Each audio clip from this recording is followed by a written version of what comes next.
ज्ञानाञ्जना शलाकया चक्षुरुन्मिलितं येन तस्मै श्रीगुरुवे नमः। श्रीचैतन्यमनोभीष्टं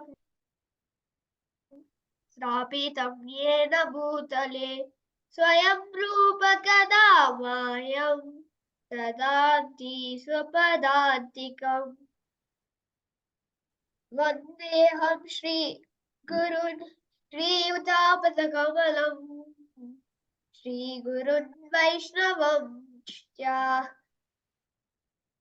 श्रीरूपं साग्रजातं सहगणा रघुनाथान्वितं तं सजीवं सात्वैनं स्वावधूतं परिजनसहितं कृष्णचैतन्यदेवं श्रीराधा कृष्णपादान्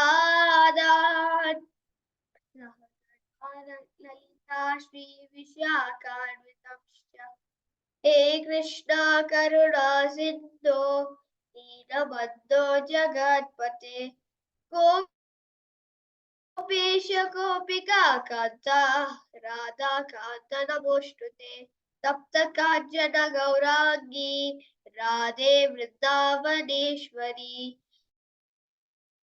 वृषभानुष्टुते देवी प्रणमामि हरिप्रिये वाञ्छकल्पतरुभ्यश्च कृपा सिन्धुभ्येव च पतितानां पावनेभ्यो वैष्णवेभ्यो नमो नमः। जय श्री कृष्ण चैतन्य प्रभु नित्यानंद श्री अद्वैत गदाधर श्रीवासादि गौरभक्तवृंद। हरे कृष्णा कृष्ण कृष्ण हरे हरे हरे राम राम राम हरे Hare. Thank you very much, Shashwin. Can everybody hear me? Yes, Mataji, we can hear you. Okay. Okay, so I'm sorry, I didn't know actually that there was, I thought the seminar had finished already. But it's okay, we can carry on with the class. So actually, because what was about 10 days ago, it was Shivaratri, and I'd given this class on the glories of Lord Shiva to the Nakuru Yatra. So I just offered to give this class, and Kirtika Mataji was quite happy for me to do that. But then last Monday, I didn't give the class because there was a seminar going on. So I will speak on Lord Shiva today. And a lot of the points, we have to give credit where credit is due. So a lot of these points I got from a class by Amarendra Prabhu, as well as my own research. So first, if we can just start on, first of all, if we can get a clear understanding on who is Lord Shiva. So any quick answers on who is Lord Shiva? Hare Krishna Mataji, Lord Shiva is one of the three Murtis, Brahma, Vishnu and Mahesh. Lord Shiva he is in charge of the mode of ignorance, and he is very merciful. He has got so many names. And during the churning of the ocean of milk, he drank the poison. And his name is Ashutosh. He is very easily pleased, and he gives without thinking what he's giving. But he is very compassionate toward the Bhuta Pichasas, toward the hobgoblins. Yes. Anybody else? Anything else? Anybody else? Okay, yes. So thank you for wonderful answers. All of them are correct. Very nice. So in the Srimad Bhagavatam, in the 12th canto, 13th chapter, text 16, so very wonderful verse. And the translation is, just as Srimad Bhagavatam is supreme among Puranas, and just as the Ganges is the greatest of all rivers, and Lord Achyuta Vishnu is the best among deities, And Lord Shambhu Shiva, he's the greatest among devotees of Lord Vishnu. Hence, for devotees, he's Vaishnavanam Yatha Shambhu, the greatest of the devotees. Lord Shiva also has a very unique and significant position in this cosmic manifestation. And the example is given that of milk and yogurt. So when milk comes in contact with acid, it turns into yogurt. And so yogurt is made from milk, but at the same time, it cannot become milk again.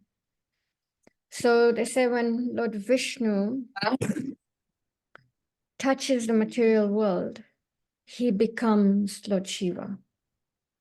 Because Lord Vishnu does not mix with the three modes of material nature. But when he needs to do that, that is Lord Shiva.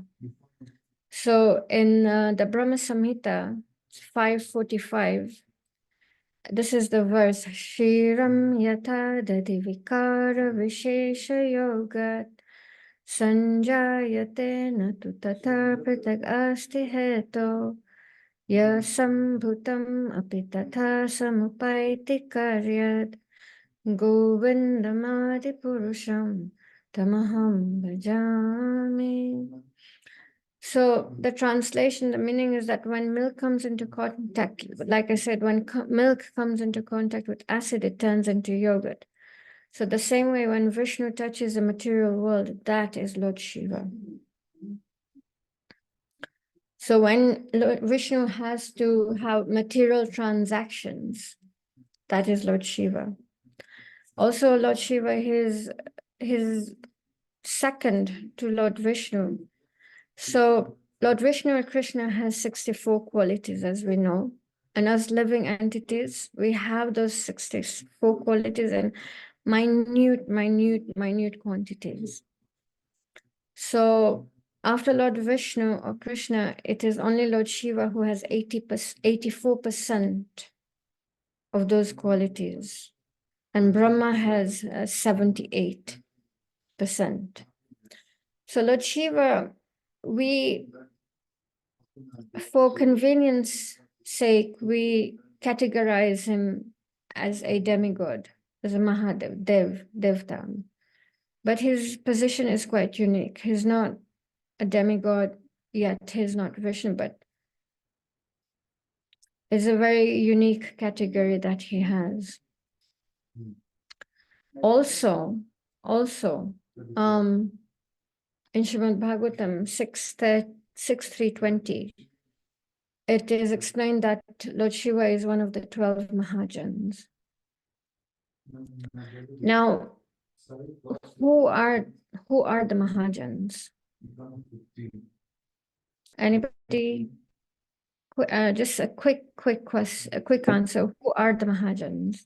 Any idea? They are the greatest devotee that can carry out the Lord orders, and they are the kind of very close to the Lord. Yes. So the Mahajans, these are the 12 greatest devotees of Lord Krishna, and Srila Prabhupada said we should take shelter of them.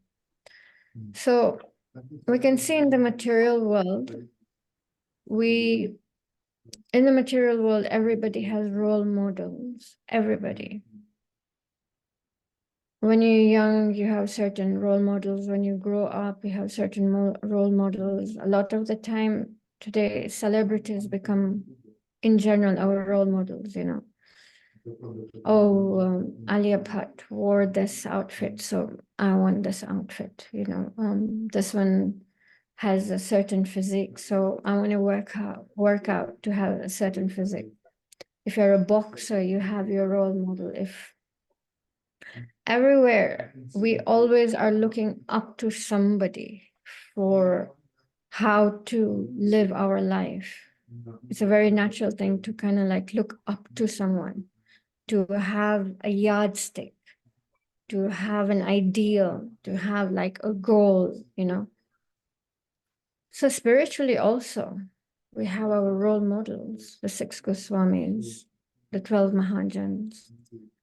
So as if we are to give up the material role models, we have to take shelter of spiritual role models, you know. We have to understand these role models. We have to. So what do they do? What do they wear? What is their philosophy? How do they live? So these are the 12 Mahajans that we follow. So this verse in the 6th canto is Swayambhur Narada Shambhu Kumara Kapila Manu Pralado Janako Bhishma Balir Vyasakir Vayan Dwadasita Vijanimo Dharmam Bhagavatam Bhattaha Guhyam Visudham Durbodham Yam Natvam Ritam Asnute. The translation is Lord Brahma, Bhagwan Narad, Lord Shiva, the 4 Kumaras, Lord Kapila, Swayambhuva Manu, Prahlad Maharaj, Janak Maharaj, Grandfather Bhishma, Bali Maharaj, Sukadeva Goswami, and I, Yama, myself, know the real religious principle. My dear servants, this transcendental religious principle, which is known as Bhagavad Dharma, or surrender unto the Supreme Lord and love for Him, is uncontaminated by the material modes of nature. It is very confidential and difficult for ordinary human beings to understand. But if, by chance, one fortunately understands it, he is immediately liberated, and thus he returns home back to Godhead. So these 12 Mahajans have understood this. They've understood this process of going back to Godhead. They've understood this bhakti marg. And that's why Srila Prabhupada says we need to take shelter of them. Otherwise, we'll take shelter of the role models out there. So since the class was based on the glories of Lord Shiva based on Shivratri, then my next question is, what is Shivratri? Anybody else besides Indleka Mataji? Anybody else who can shed light on what is Shivratri?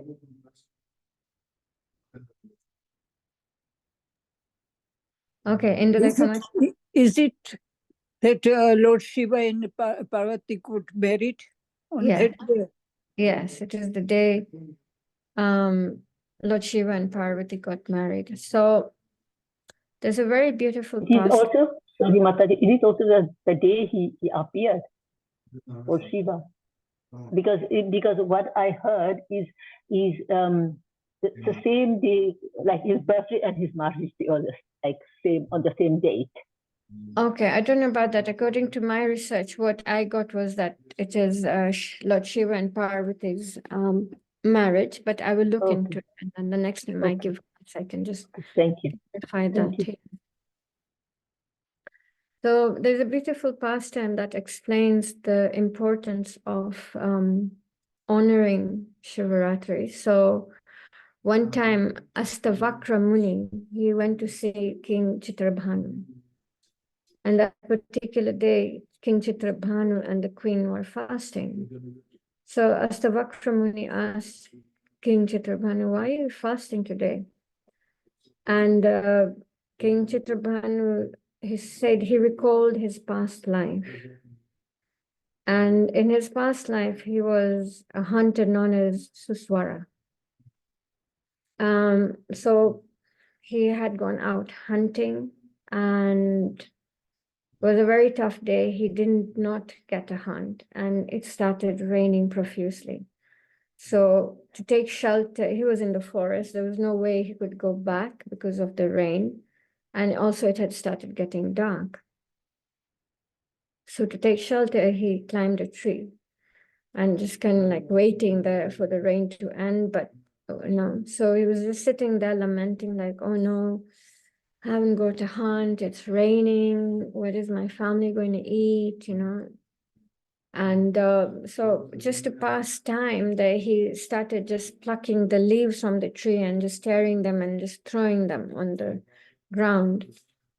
And he was also crying tears, like, oh, what are my children going to eat? They're going to be wondering, where am I? You know, what's going to happen? What if some wild animal? Now, he didn't know that under the tree was a Shiva ling. So, and the tree that he was on was bell, and the leaves that he was throwing was bell leaves. So as they were landing on Lord Shiva, it was like he was offering Lord Shiva these leaves, and his tears were bathing the Shiva ling.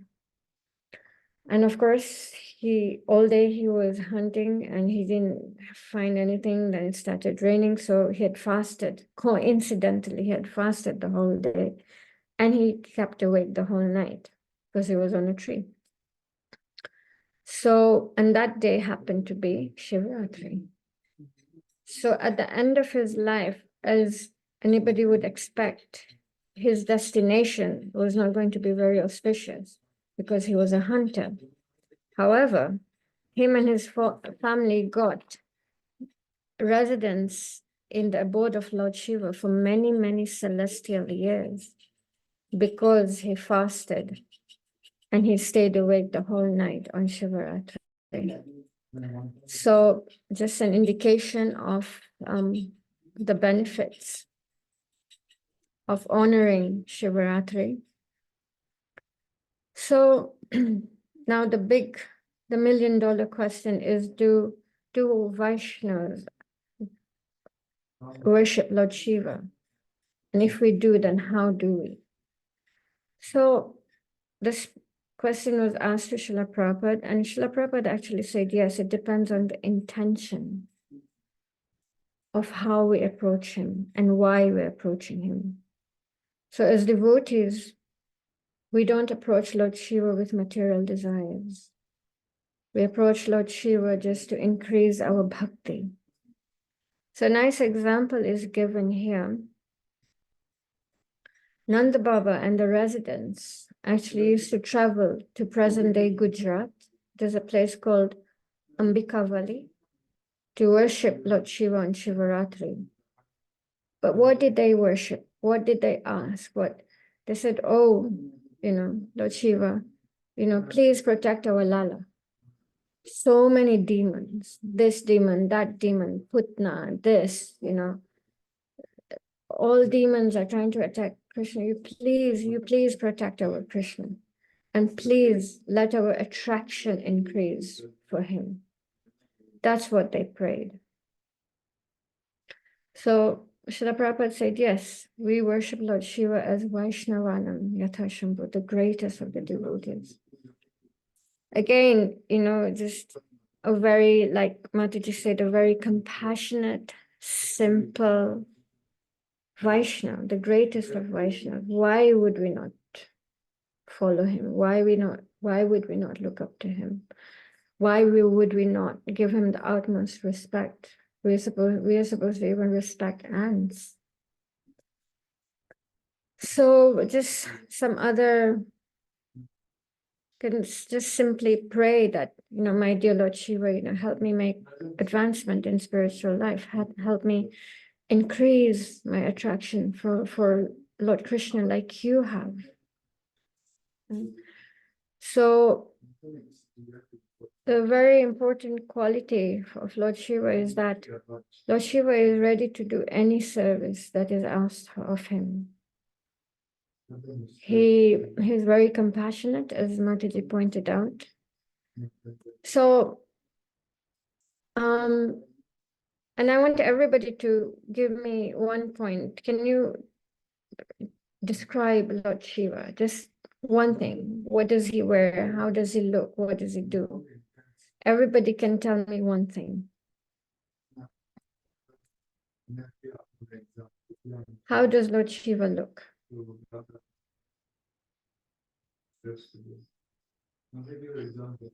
Hare Krishna. Yes. He has a trident and he has snakes around his neck. Yes, thank you. Thank you. It has a trident, he has snakes around his neck, he has scorpions on him. Anything else? He wears, He doesn't. He lives in the mostly in the cemetery because he is so compassionate towards the Yes, spirit just tell soul. me the points, just what he looks like. Yes, he lives in cemeteries. Yes, thank you. he wears the skin of the animal tiger, Yes, yes. and then his necklace is of a skeleton head. Yes, yes, yes, thank you. What else? And he Yes, sits also on that animal skin. yes, yes. He's got ashes smeared all over his body. So my question is that why does he do that? Why does he do that? And the answer is that he doesn't have to. He doesn't have to, but he does that simply out of compassion to give shelter of these bhutas and these spirits and these weird living entities who no one else will even go close to. Forget giving shelter, we run from these entities. But Lord Shiva addresses like that so that he becomes, so that they feel that they can connect with him. You know, they feel like, oh, he's like them. So, and he gives shelter to them. He tries to bring them, lift them up, elevate them spiritually by his association. He doesn't have to dress like that, but out of his compassionate nature, because he knows nobody else is going to give these weird, funny entities shelter, he gives them shelter. So this is just an indication of how compassionate he is. And also Indulekha Mataji mentioned the pastime of the churning of the ocean. Actually, if you read the pastime, Lord Shiva actually had nothing to do with the pastime. They were churning the ocean, there was a demigods and then the demons, and they're churning the ocean for nectar. But before the nectar comes out, all the negative stuff came out. And part of all the negativity was the poison. And that poison was vile. It was very poisonous. And it could have killed everybody. And that's the time Lord Shiva agreed that, okay, instead of everybody dying, let me just drink the poison. He's that compassionate. He's just willing to sacrifice his life. And so that's why he's called Nilkantha, because he drank the poison and the poison stayed around his neck. They say the deeper meaning of Nilkantha is mean blue, and blue neck means that's because he's always uttering the names of Lord Krishna. So also Lord Shiva, like Trimurti, Brahma, Vishnu, Mahesh, is the destroyer of the material plane. Humility is very humble. So the pastime of Mohini Murti, he heard the pastime of Mohini Murti, and then he went to Krishna, and he really wanted to see the form of Mohini Murti. And Krishna said, okay. So Krishna transformed again into this beautiful celestial, human being. And Lord Shiva got so bewildered that he ran after Mohini Murti, wanting to enjoy Mohini Murti. He got so bewildered. And the funny thing is that here are all these sages who are like meditating on him, and he just runs past them, running behind Mohini Murti, and all these sages are like, what's going on? This is the person that we worship, that we meditate on, and he's running after a woman, But after the pastime, he did not complain, or he did not ask Krishna, why did you do that? Why did you embarrass me so much? It was, no, just, okay. He said that, yes, the Lord's energy is so bewildering, and this that's his humility, no false ego. He was completely ready to be misunderstood by the sages who worshipped him for pleasing Krishna. You know? Also, in the pastimes of Lord Chaitanya Mahaprabhu, who did Lord Shiva appear as? Anybody? Any idea who Lord Shiva appeared as in Gauranga Mahaprabhu's pastimes? Sorry, I'm very drunk right now. Is it it's not Srivasacharya? I know it. Hold on. Yes, in Lord Shiva, Mahaprabhu's pastimes, Lord Shiva appears as Advaita Acharya. Yes, And it he is also Mahavishnu, right? Yes. So, and it is because of Advaita Acharya that Lord Chaitanya descended. You know, when Advaita Acharya saw the condition of Kali Yuga, how degraded people were becoming, he went to the banks of the Ganges and he worshipped his Shila with Ganges water and Tulsi. And he just called out, Gauranga, Gauranga, Gauranga. And his calling out was so sincere, was so heartfelt that Lord Chaitanya Mahaprabhu descended. And Lord Chaitanya Mahaprabhu said, he is the reason why I descended in this material world. So it played a very important role in the pastimes of Lord Chaitanya Mahaprabhu. He was a very close associate of Mahaprabhu. And also, you know, if you, on the one hand, he's the destroyer of the universe, and on the other hand, he takes his humble position as the gatekeeper of many of Krishna's places like Vrindavan, Mathura, and Bhuvaneshwar. So in Vrindavan, he's known as Gopeshwar. In Kamyavan, he's known as Kameshwar Mahadev. In Govardhan, he's known as Shakleshwar Mahadev. In Jagannath Puri, he's known as Bhuvaneshwar Mahadev. And what does he do in all these places? He protects the dhams. He protects the holy dhams. So even when we go to Vrindavan, actually it used to be a very regular practice initially when devotees would land Vrindavan. The first place they would go is to go to the Gopeshwar temple and you know, pray to Lord Shiva to grant them entrance into Vrindavan. So there's a very beautiful temple of Gopeshwar Mahadev in Vrindavan. So he protects all these holy places of Krishna. So many varied services he does, you know. Very humble. There's a wonderful pastime on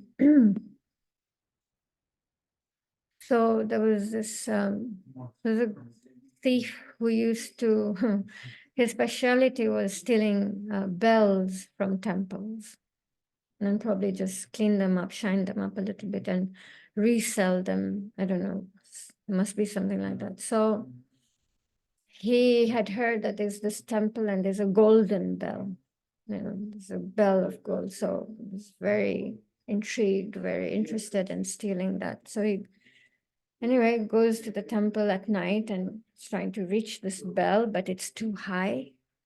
And so he sees a stone and he steps on it and he, you know, tries to get the bell. And it turns out that the stone that he stepped on was a Shiva linga. And Lord Shiva actually appears and he goes, actually, you are the most surrendered. He tells the thief, you're the most surrendered. And the thief goes, how come? It was because you stepped on my head, you know.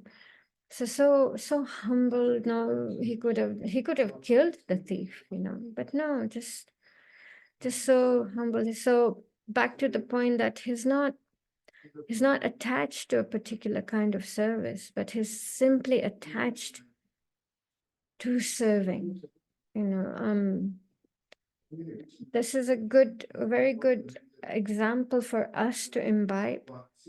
Sometimes, you know, we bring our conditionings from the material world into the spiritual. Oh, I can't do this service. Oh, this, oh, that. Why so? Why me? Why not? So? Oh, I've done so much service. What about that person? You know, is anybody seeing how much service I've done? This is no, you know, service. It's service. Like I said, from the destroyer of the universes to the gatekeeper, to being humiliated, to just his just to associating with this ghosts and spirits, giving them association, to just being practically homeless because simplicity, he imbibes, you know, Srila Prabhupada said, simple living, high thinking. Lord Shiva imbibes that principle deeply. Such a simple devotee. He doesn't even own a house. So Lord Shiva also acts as our Siksha Guru. And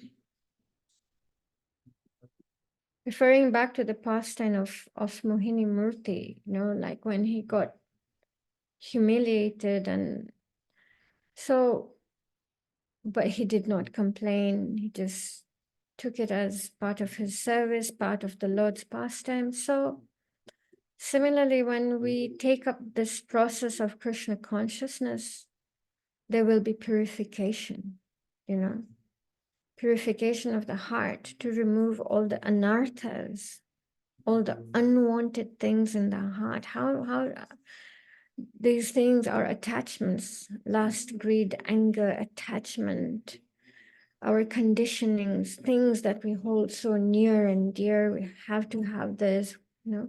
How are we going to get purified of all this? It's not just going to be, the process is not a bed of red roses.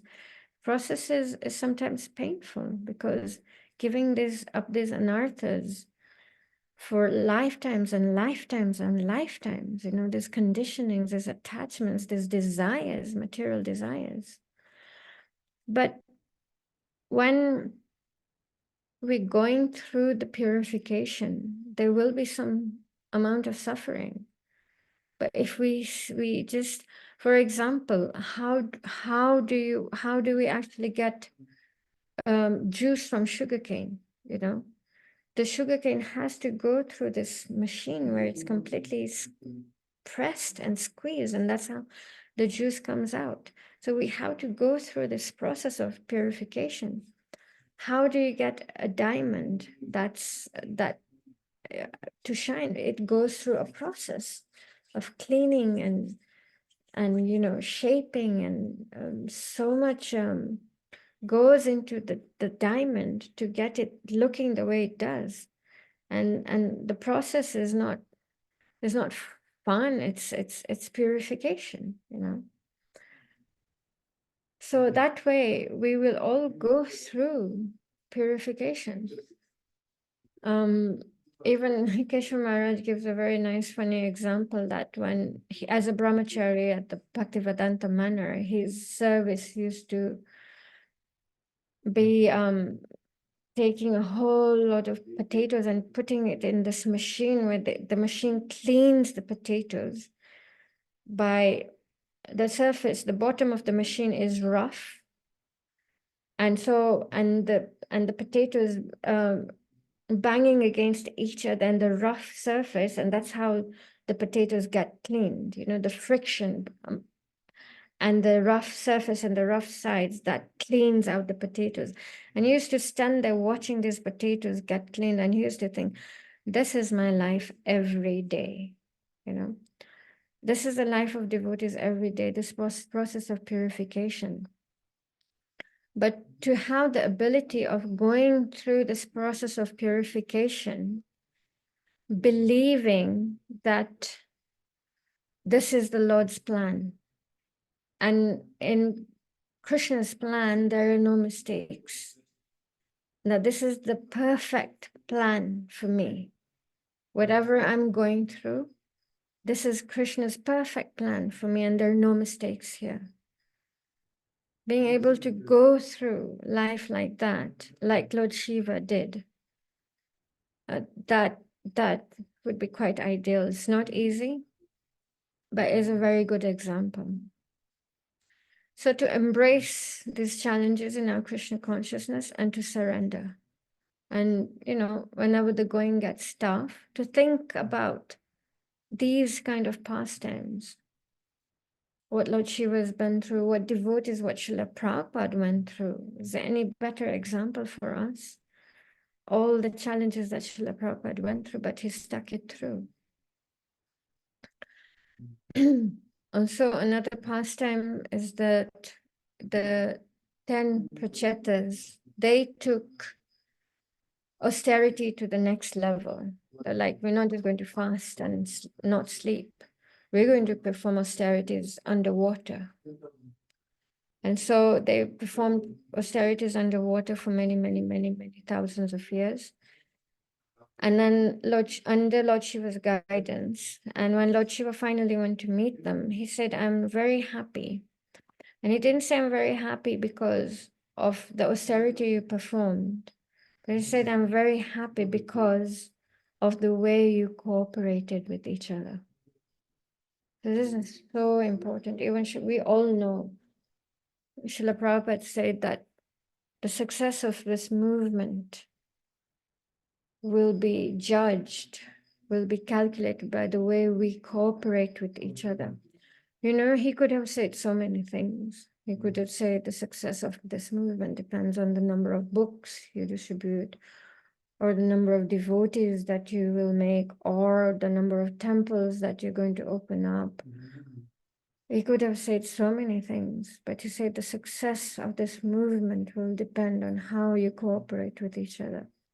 And similarly, Lord Shiva was so pleased, not that they performed severe austerities underwater, no, but because of how they cooperated with each other.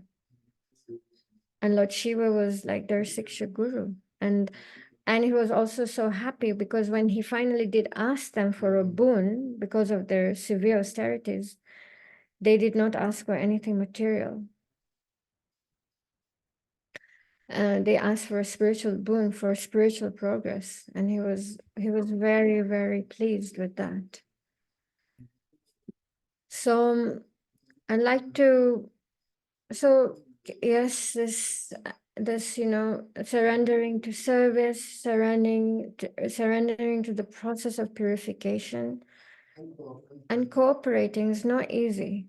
If back in those days, whatever the age was when the Prachetas did this severe austerities, if back then Lord Shiva was pointing out that he's pleased of how they cooperated, then what about Kali Yuga?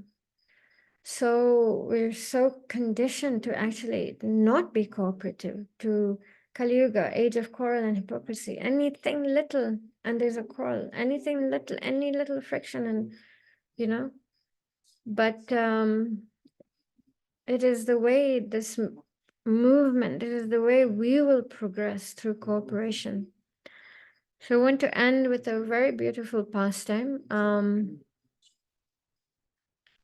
So in Gokul, one day Lord Shiva wanted darshan of his Lala, and so he goes to Gokul, which is a hill, and he goes to the palace, and goes to the door, and Yashoda Mataji sees this very weird looking Baba, and she's like, oh, Baba, what do you want? And he goes, I just want darshan of Lala. And she's like, oh, no, ye to nahi ho payega. My Lala will get scared of seeing you. You have scorpions and you have a garland of skeletons, and you have ashes on your body. My Lala is going to get scared of you. You have, matted hair. No, and she just gave him madhukari, 2 chapatis and maybe some sabji. And she goes, okay, now you can go. So he was so despondent, so sad that he didn't get darshan of his Lala. And so he climbed down the hill, and there's a place near, very beautiful place, Ter Kadamba. He sat down near there, and he started, in his meditation of Krishna, and he's just crying because he didn't get darshan of his Lala. So the devotee is crying because he didn't get darshan of his Lala, and Lala is crying because he didn't get darshan of his devotee.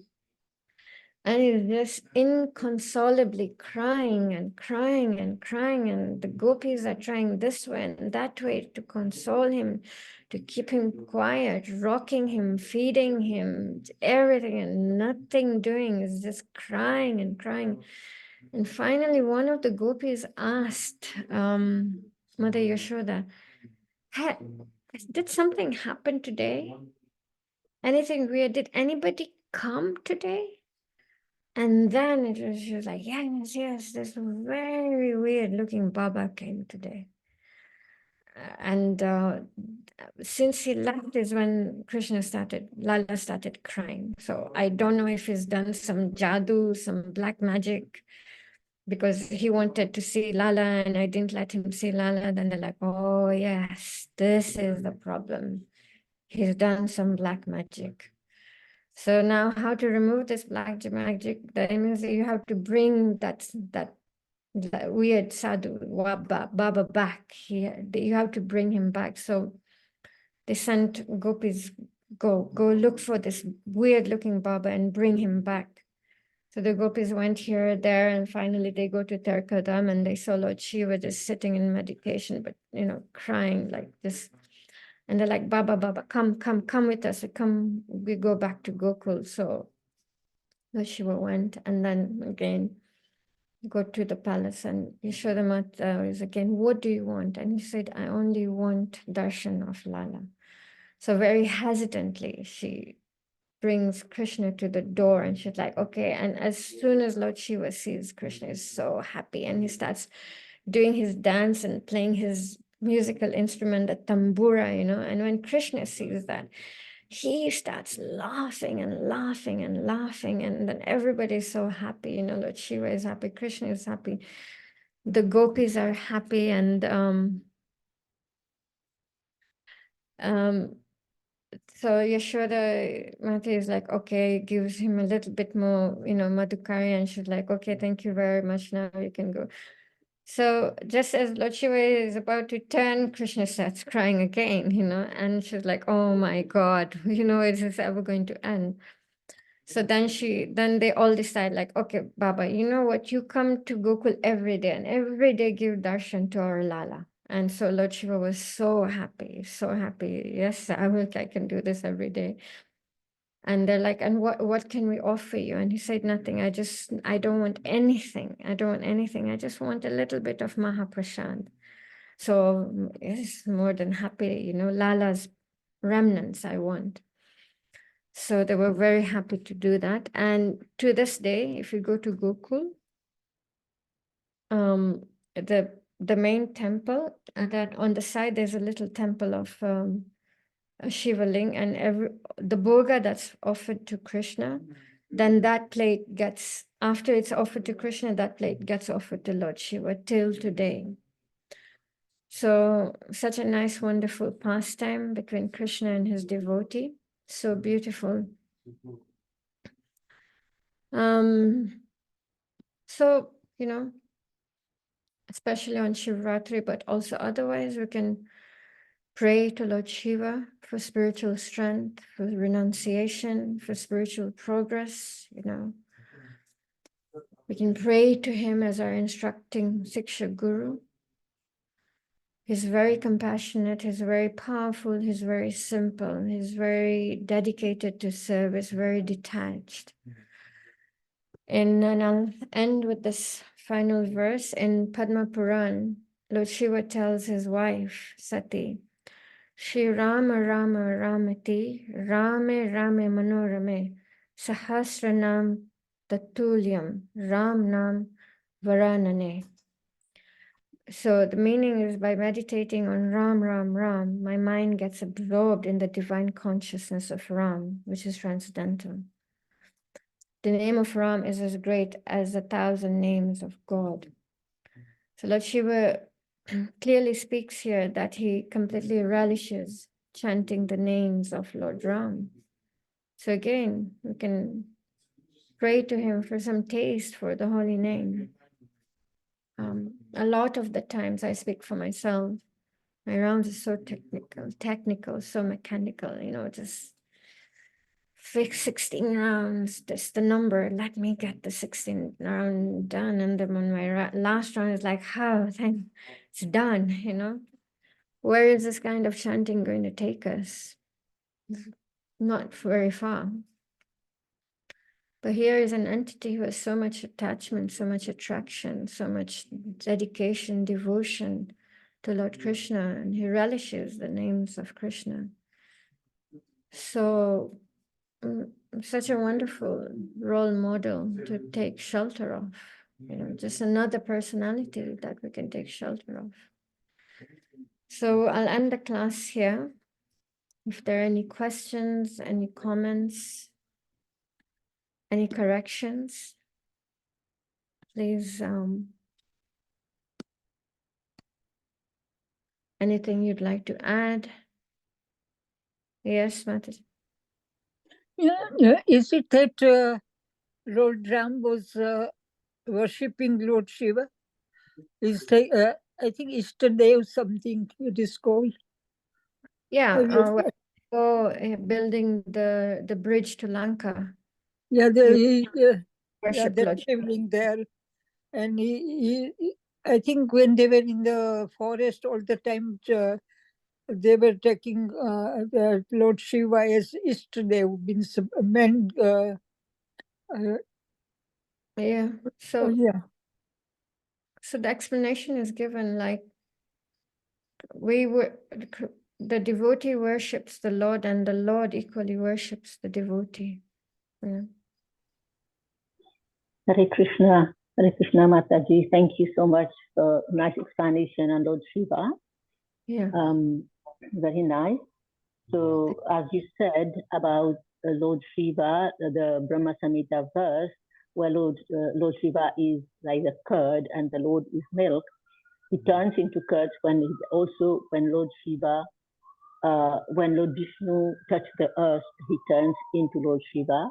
When Vishnu opens his eyes to impregnate Mother Nature, that glance is called Sadashiv also. That is also Sadashiv because, as we know, Mother Nature is the energy. Can you just enable me to, because there's a very nice diagram that I have. So if you allow me to share the screen. Who has the rights to allow me to share the screen? I think Sashvin. Is it that? I don't know. Okay. Okay, so let's see if I can. Just bear with me 1 minute. I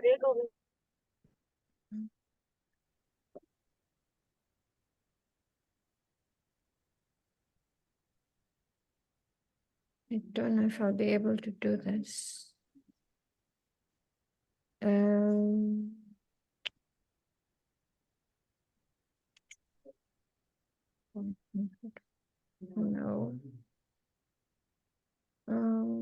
My phone.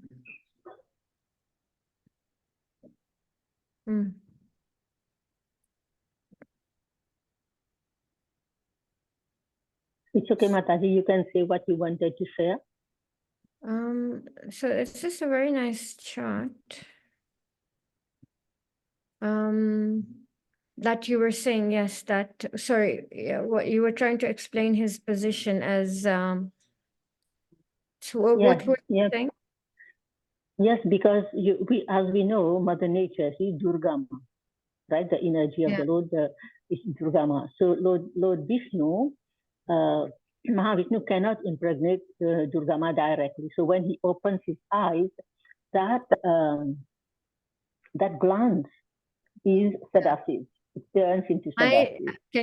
Can everybody see this diagram?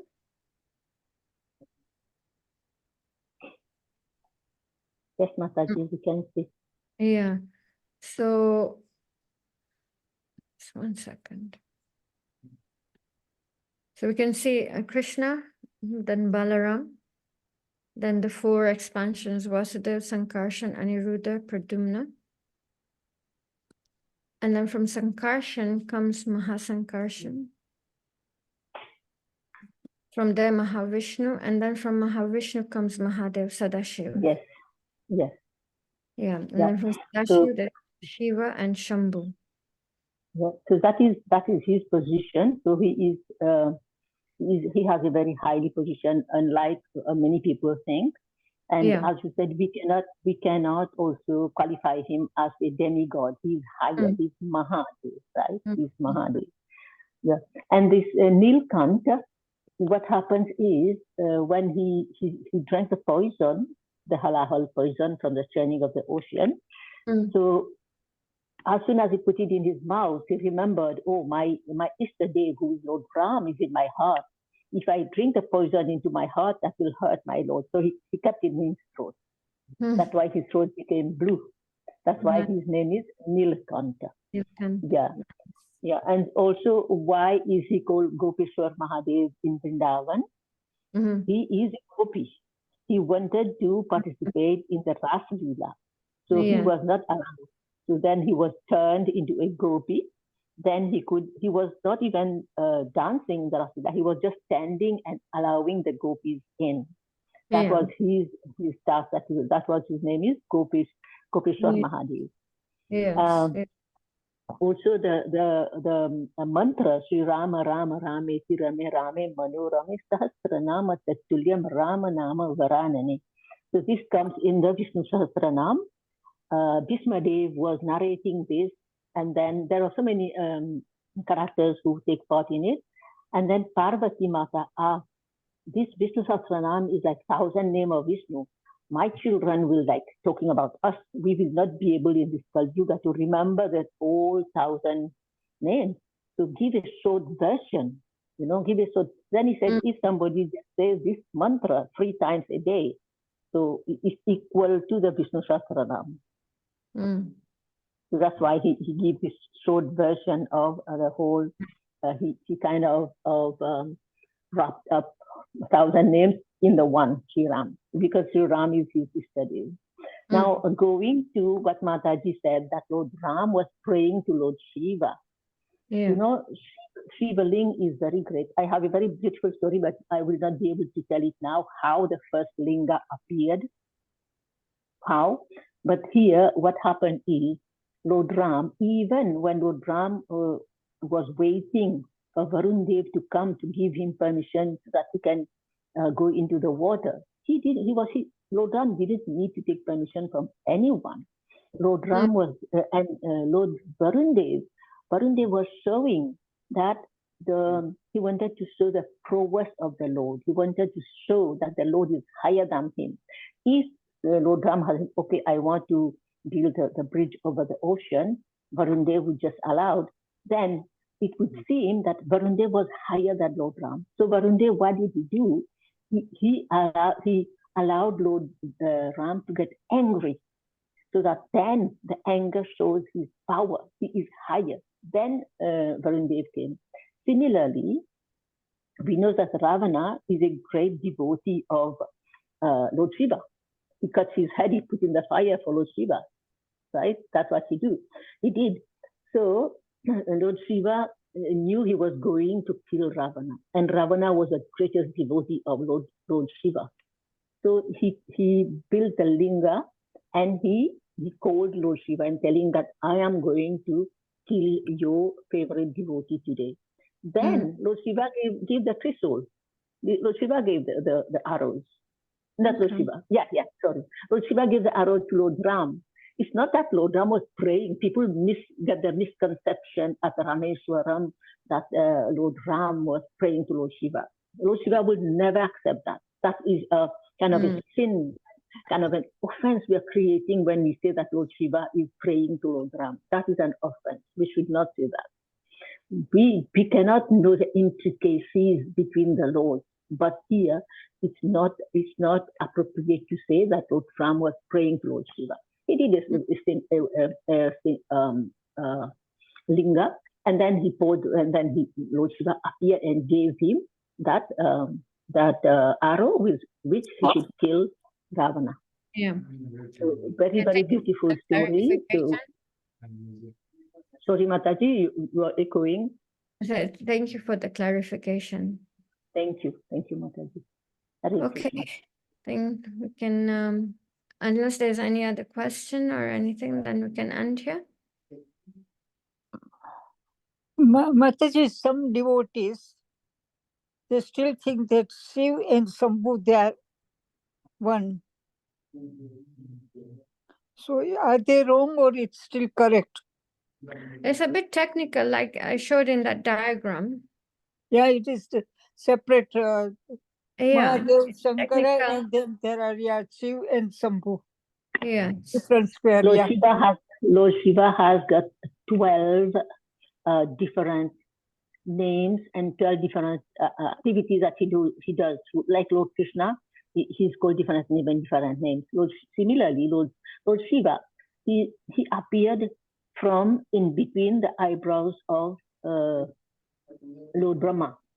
And he was crying because Lord Brahma was very angry. Lord Brahma created the 4 Kumaras and told them to go and populate the universe. So they refused. So Lord Brahma got very angry. And through that anger, Rudra meaning crying, that person appeared. That is Rudra. So in this way, the linga is a different appearance, but they all pertain to Lord Shiva. Mm. Yes, Okay, thank you very much, Indulekha Mataji, for the support and the. So shall we end here?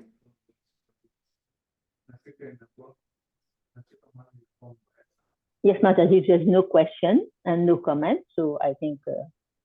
Okay, thank you very much. Hare Krishna, Vancha Kalpatarubhyascha.